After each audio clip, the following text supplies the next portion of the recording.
Hi, this is Robert Kiyosaki, and you're listening to Capital Hacking. This is the most important thing you can listen to today. He's the one. I have a dream. With great power comes great responsibility. I could do this all day. This is it. Don't get scared now. They may take our lives, but they'll never take our freedom. Cinderella's story out of nowhere. It's in the hole. That the only thing we have to fear is fear itself. Capital Hacking begins in 3, 2, 1. Welcome back to the big show. We got the wave today. Josh McCown here, John Edwin. This is going to be a great episode for everyone listening. Yeah, Chris brings it. He has been in business, in the specific hotel business since 1992, Josh. Amen, brother. He's got some wisdom. He's seen the arc of the brands that grew from, remember, he starts back then, you would have thought of Motel 6 and Days Inn, and then boom, all of a sudden there's the Holiday Inn Expresses and 40,000 other brands. He tells that arc, but then he digs deep into the business of how hotels and how they make money, and he shares a little bit about his own journey. Now, spoiler alert, not only spoiler alert, this is the first time ever we are doing a deal real-time dive, John. By the way, is that something we should try to do in the future? And what is a deal real-time dive, John? Well, Chris was talking about a property that he has up for sale right now. Josh is potentially thinking Accountable Equity may acquire it. I'm not going to tell you any more about it because you got to listen to the episode. Oh, I love it. What a tease.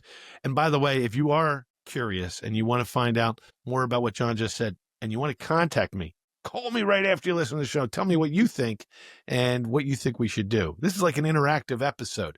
Post it in the comments below if we're on a video and we're in the Instagram feed right now. Feel free to write a comment. We love you. Let's Cheers.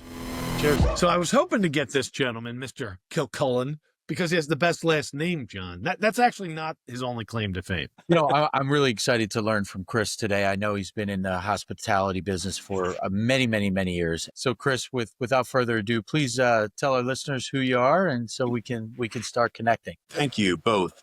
I appreciate you. So my name is Chris Kilcullen. I am a hotel broker, really a commercial real estate broker that I just sell hotels. That's all I do. Occasionally sell a piece of land for a client, but I've been in the hotel business since 1992. Started my career selling franchises early on when franchising was really kind of taking off, and really kind of limited service, select service hotel brands were starting to take shape in the industry, and opened a restaurant for 3 very long years, probably the best years of my life, just because, or my career, I should say, because they just taught me so much. And went back into franchise development, and then worked for a real estate investment trust as their lead buyer, head of acquisitions. So I learned the equity side of the business and really what makes the whole business tick, and how you grind away at a hotel to generate returns for your shareholders, and bought hotels all over the country, from East Coast to West Coast, and left there and joined Avis & Young, which is a commercial real estate firm, in their hotel team after I had some really good transactions with some of their brokers on the team. And I've been with Avis & Young since 2019, so a little over 5 years now. It's awesome. Now, Chris, it seems like you've been through the gamut all over the country with hotels, and you started out with franchises. You pivoted a little bit into the restaurant world for 3 years. You said you learned a lot and, wouldn't trade that. Tell us a little bit more about the lessons learned and what got you back out of it. Great. Well, I think I started early in my career in the restaurant business, like many people. Actually started a couple nightclubs with some friends, and then ran the kitchen at a family-owned barbecue restaurant that my dad bought as a real estate investment. And then we ended up all running it as a family. And that's when I kind of, ignited the gift of hospitality that I've been blessed with.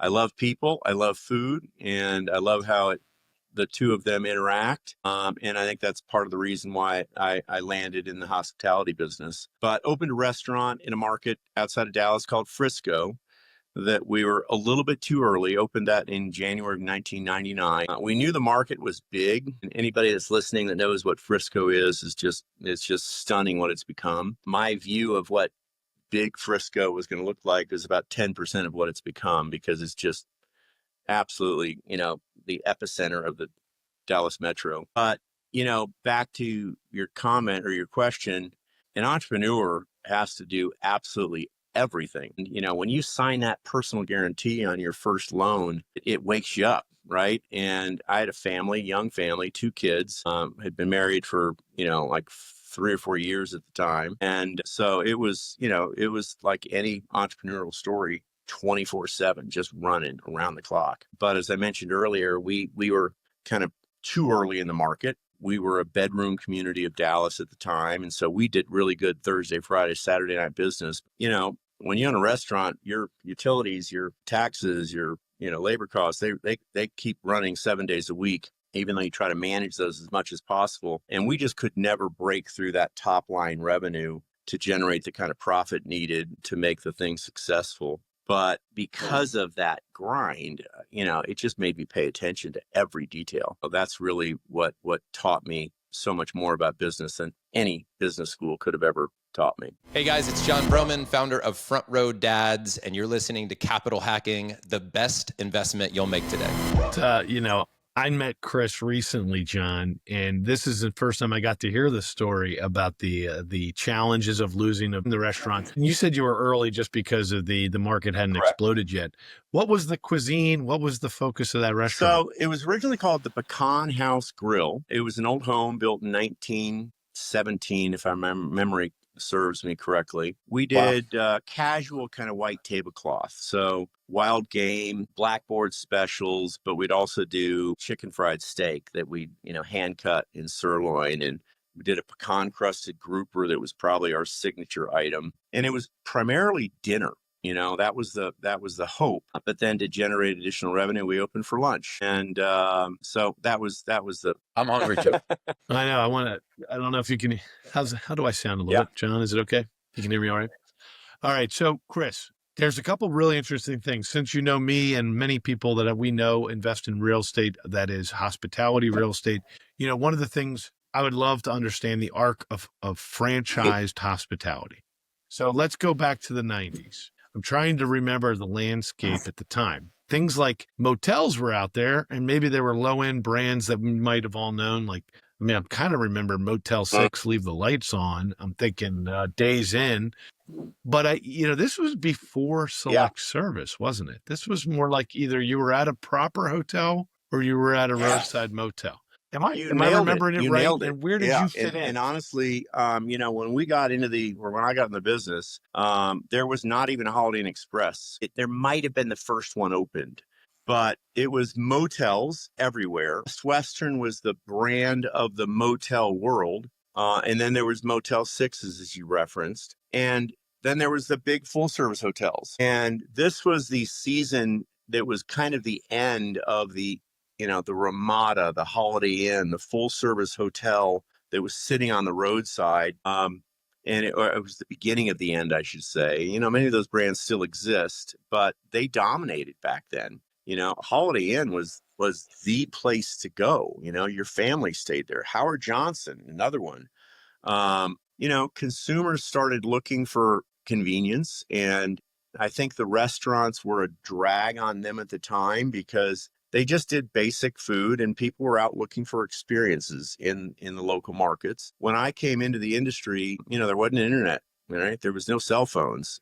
People had a book that they drove down the road with. And what we sold was the consistency of that brand. So when they saw a couple exits away, that Days Inn sign, they're like, oh, Days Inn, good, easy room, clean, comfortable stay. And there's going to be something in the morning for breakfast. And it's funny because I joke about this. It was probably 5 years before that some guy woke up, some guy like Josh with a hotel and said, man, I need to be better than that guy across the street. And so I'm going to start offering coffee and donuts for free. And that was the invention of the continental breakfast. And I can't tell you how many owners I've talked to that said, if I only knew that guy, I would bust his ass, because then you have all that expense and no revenue. But But let's go back to that era for one more second. Paint the picture, Chris, because you were selling against that Holiday Inn, right? The Howard Holiday Inn, Ramadas, Howard Johnson, and the Howard Johnson. What was the, let's call it the brand promise, and how did it change? I think I heard you say something about the restaurant was key, and it was a mistake. Yeah. It was a flaw later. Well, the way they did restaurants. I mean, they provided that when they first came out, in the and early 70s, it was a good solution, but there was not anything exceptional about it, Right. It was a complete commodity, food and a chair and a table, sit the hell down. And then about the same time, we had this immersion of fast food, right? So McDonald's and Burger King and all these other convenient restaurant choices started to pop up. And it's funny because that right there was the ankle biter of the restaurant in these full service hotels. And then the ankle biter of these full service hotels became the Days Inns, the Holiday Inn Express, the Comfort Inns. They would build right next door, and they would offer a rate a little bit cheaper with a newer room. And they could offer a little bit more affordable room because they didn't have that overhead of the infrastructure of that restaurant. And it was pretty dramatic. I mean, this is something I came to learn as we were building resorts, because we built resorts with the concept of retrofitting older boxes at the beach. This is our first businesses in resorts. And our whole theory from the beginning was entrepreneurs in a box. Like, whereas the hotel world back then was rooms. Dang, we have to have a restaurant too. And then the restaurant's getting beat by McDonald's. So it's like, we hate the restaurant even more. Because, once you have a restaurant, you have a lot of requirements. Whoever's going to run the culinary, one of the things people forget is it's a manufacturing plant to some degree. And so it's not just the kid off the street that can run that restaurant. You need somebody with competence and food safety and food handling and really expensive equipment to preserve and cook, and fire safety has exploded, right? In a good way. You need very safe kitchens. The food and beverage that you're delivering delivers that with excellence. And that's what keeps those restaurants profitable. It's what's happening now is these hotels have tried to dumb down that food and provide something that nobody wants to buy. Right. Big innovation that I remember learning about was, I guess, during your time, was the select service, which is interesting, right? Sorry. So we're going down a geeky trail here, but we want to get to some really cool opportunities. So the geeky trail here was, you went from a full hotel. You can either stay, which is basically what is called a 3-star hotel. It has restaurant, rooms, maybe some meeting space, and a pool. That's right. The pool problem. Yes, you always have to have a pool. So 2-star was the genius strategy of, isn't that what a Holiday Inn Express is? It's no food and beverage other than the I would say it's offering more in the morning. But you're exactly right. And and it's funny because that allowed for a lot less staffing. And that was the key. So what would you say the staffing shrunk from a hotel down to a select service? I mean, like, it's more than 50% less. Yeah. It might be 70% less. Staff. A full service 120, 140 room Holiday Inn at the time, probably had 20, 30, 25 staff, depending on the size. Full-time equivalent. I love you guys geeking out, by the way. It's fun. Well, no, think about this. This is actually the genius of what we're in the new era now. The new era is built upon a few really interesting pivots here. So if you had 20 plus full-time equivalents in Holiday Inn, and then the Holiday Inn Express later developed, probably has 5 full-time equivalents at all times, maybe. But guess what? The room rate maybe it's even the same a lot of times. If you have an average hotel next to a brand new select service, sometimes the rate's almost the same, but with so much less cost. And then the breakfast is done by bags, a bag of this and a bag of that. And like some bagels, some donuts, coffee, a couple Danish. It's all prepackaged. And it's funny you talk about the evolution, because, the other concept that I've talked about is the food sucks now. You go into a Holiday Inn Express or a Hampton Inn or anything like that, and I'm probably being a little bit too critical, but no customer would come off the street and actually ask to buy that breakfast. Never. Right.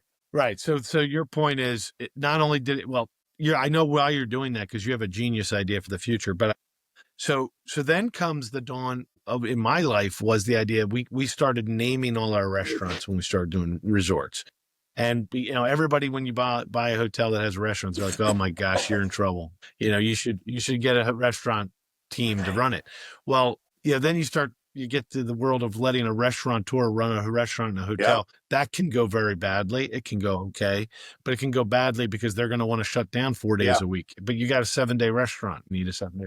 So it gets very weird and a lot of fighting. So then we came up with the thought, and this is just where the whole market was going at the same time we were doing this in the late, early 2000s and 2010s, I should say, is you name the restaurant, you give it a proper street identity that has nothing to do with the hotel. And if you can work on a mental concept that the restaurant has its own client base, it's its own attraction, I think that is the pivotal moment in my career where I'm like, food and beverage has to become central. And especially in a resort. It doesn't have to necessarily be central in every kind of business that has rooms, but in a resort experience, it has to. And then once it does become central, it gives you so many large scale revenue streams, major events, luxury and lifestyle events like weddings, festivals, concerts, all these things that kind of spring off of the culinary influence, really. So, I say all this because I met you, Chris, and I want to jump into fast forward here a little bit. What you and I are talking about today. You brought me a deal. So this is the first ever podcast where you guys get to meet and we're doing a real deal due diligence. We're in cycle. This is like not even a deep dive that happened. It's a deal, real dive. Present day. We'll name it the deal real time dive. It's the deal real time dive. So Chris, why don't you're a listing agent for a deal in a beautiful part of Colorado. Why don't you pitch it to a whole world right now?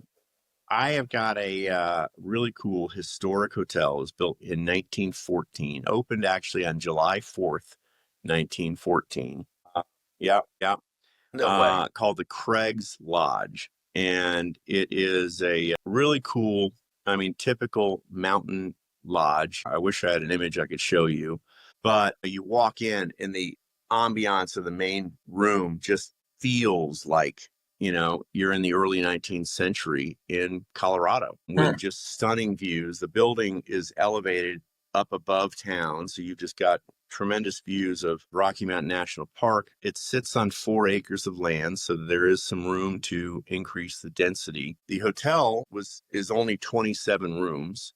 The dining room has got capacity of 150, full kitchen, and there's both historic tax credits and it sits in an opportunity zone. So incredible tax advantage for this transaction. Go ahead. Hi, this is Melanie McCallan. Josh and I are just so grateful for the many investors who have already joined us at Accountable Equity. Accountable Equity is so much more than a capital group. It's really a community of accredited investors that want to learn and grow together. I just want to personally invite you, if you want to find out more about this type of investment and see if it's right for you and your family, please visit us at accountableequity.com. Hey, it's Hal Elrod, author of The Miracle Morning, and you're listening to Capital Hacking. Enjoy. I love that. That's a very good opening line. We were just talking to a broker earlier, and he says, you got to get it all out real quick, which you did a great job. One of the unique things about this setting is not many of the hotels in this market are even of luxury level, except for a few really positive examples and comp sets. And then the other really compelling part is that it was recently a timeshare. When you're outside looking in, people hear that it was once a timeshare. Why is that a positive? To make I would say the only thing that's really positive about that is that the rooms are big. They're big enough so that it's not just a small little box. But, the complicated part of it is there's no financial history in the market. But, as you were saying a minute ago, most of the inventory is older motel type product. Everyone's heard of the Stanley Hotel. That is the epicenter for Estes Park. All things are driven by Rocky Mountain National Park and the Stanley. Well, that's not everybody knows where Estes Park is. So back up, and not everybody knows the Stanley. But I will back you up on that. It's a very famous hotel. But go ahead and tell us where Estes Park is. On the north side of Denver, kind of north of Boulder. So I would say the northwest side of Denver, if you were downtown. It's about an hour and 45, or maybe 2 hours from the Denver airport. Super convenient access. There's 2 ways to get to it, unlike, going up to some of the ski resorts where it's I-70 and you can be just stuck in that traffic. But it's typically a summer, fall business. There is winter business there as well. Spring, summer, and winter is when the business really starts to take off. I've sold a couple of hotels in the market. One of them was a place called the Fall River Village. It was an 88-unit townhome and condo development that was primarily driven by a wedding venue that they built. Estes Park is one of the top 10 wedding destinations in the market. And if you've known any brides, when a bride lands on a spot, she wants her wedding, she's calling her dad and she's telling him, open the checkbook. And that's really what happens here. This resort, the Fall River Village that I sold, was trending to do $4 million in NOI when we sold it. And It was only open for a little over 3 years fully. And that is an example of what this thing should be, because there is land to build a wedding pavilion.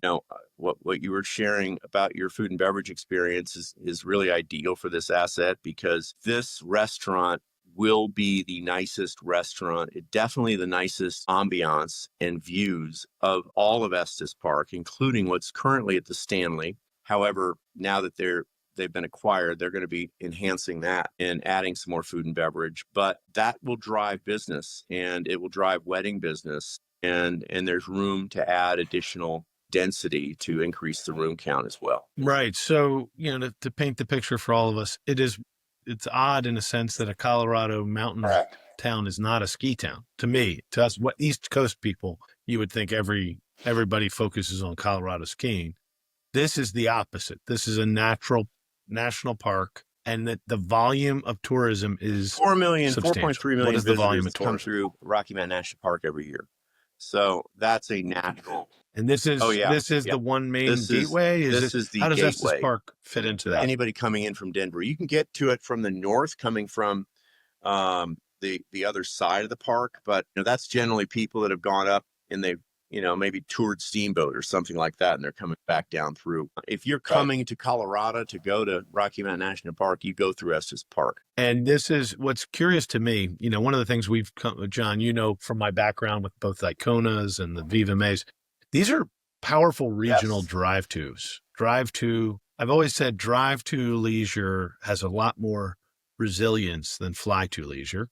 Now, fly-to leisure, like the world's best, might be like the Hawaiian Islands or something awesome, but try to fly there during COVID, might have been a challenge, or any kind of disruption in the world. But these drive-tos, so this is a Denver Texas getaway. I mean, this is you drive through Estes Park Texas and you getaway. see 50% Texas plates. I mean, people are trying to escape the heat of Texas, July and August, and that's why they're there. So the Stanley, by the way, since we brought it up, when I Googled recently, or actually used my friend Chat GPT, I looked at all the most premium luxury sales of hotels in the last 5 years. The Stanley was like 1 out of 3. It was $400 million transaction to build a world-class, improvement plan to that famous historic hotel. Why is it famous, Chris? Why is the Stanley so famous? And it's only walking distance of this property. You can walk there. It would be a trek, but it's directly across. I mean, if you look out the windows of the dining room, you stare at the Stanley, so it's literally eye level. The Shining was filmed there. That's one of the famous reasons that people go. Okay. But then John Cullen, who has owned the Stanley, he's the one that just sold it. He bought it, I think 30 years ago now. And he is one of those entrepreneurial just geniuses that has just been tweaking and pulling levers to do what he can to drive demand. And he's created a concert venue that drives traffic off season, that also then spills over into the rest of Estes Park. They're going to add another venue. They're going to add more rooms. They're going to add more food and beverage. It's going to be the cultural center of Colorado. Estes Park is going to be the cultural center of Colorado. Hey everybody, it's Robert Helms, host of the Real Estate Guys radio program. And when you're not listening to our show, make sure you're tuned to Capital Hacking. You're going to dig it. And one of the things that's interesting that, I kind of saw in your pro forma is there's a phase one modeling for good profit. And then there's a phase two windfall if you want it. And it's similar, John knows this is kind of how I do all my things. Like phase 2 would be there are some land development entitlement opportunities with tax incentives. Well, some tax incentives, opportunity zone. But the historic tax credit, John, you and I were talking about this on another episode, is available on the original lodge. Yeah.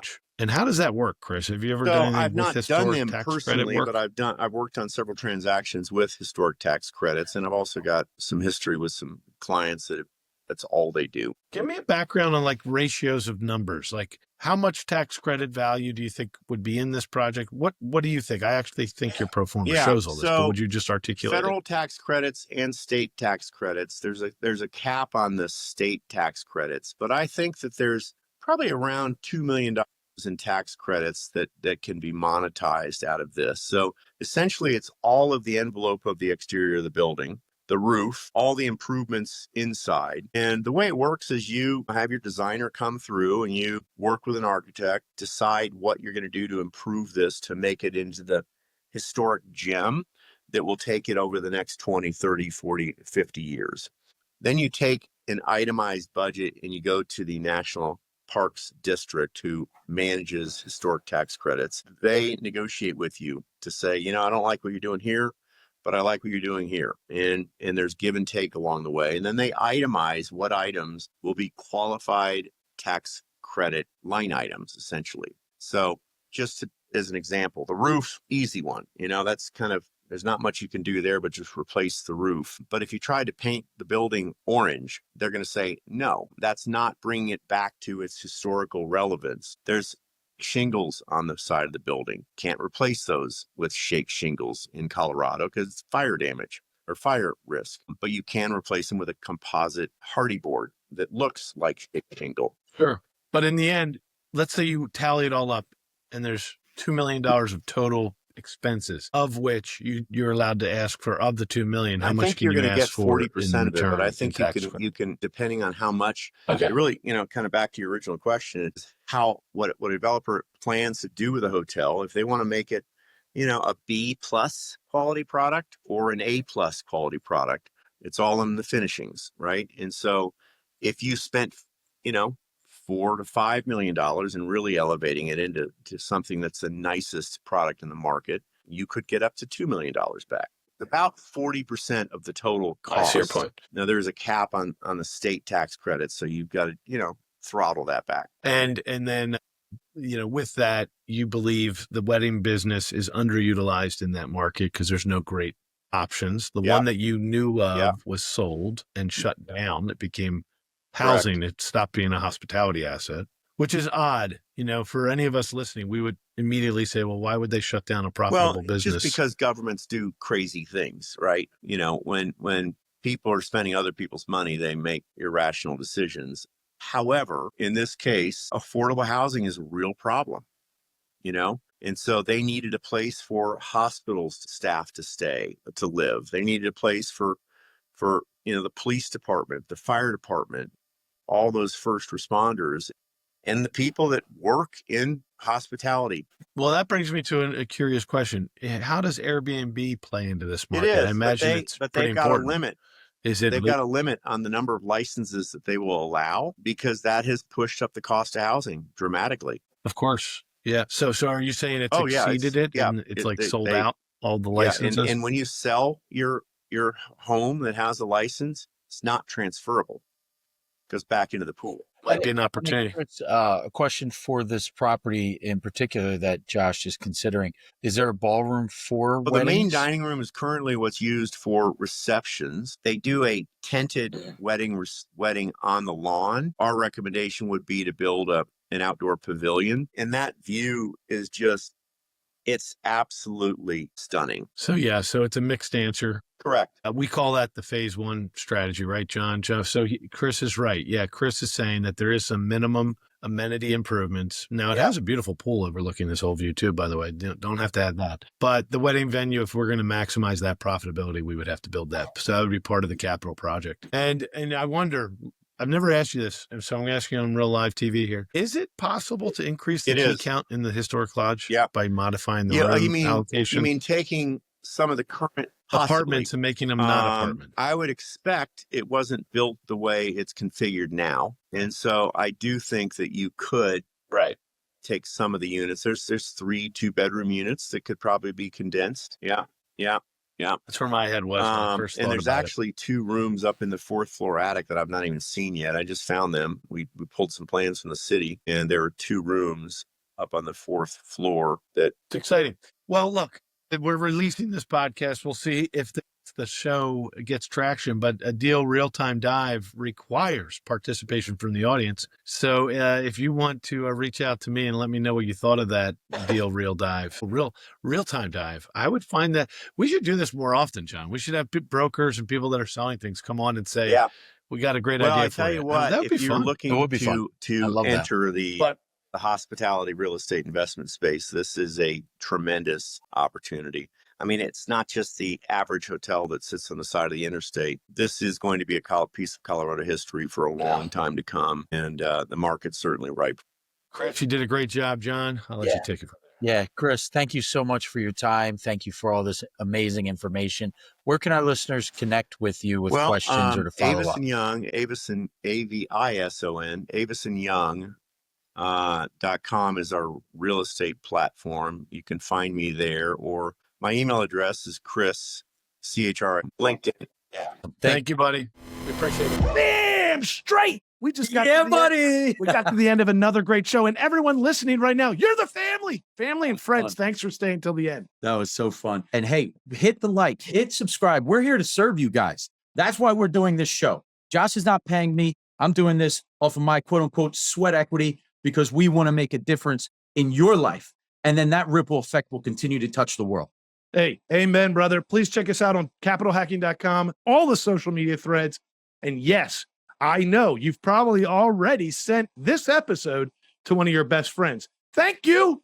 We love you. Just go right into your iPhone, hit the plus symbol. We'll talk to you later. See you next week. Share.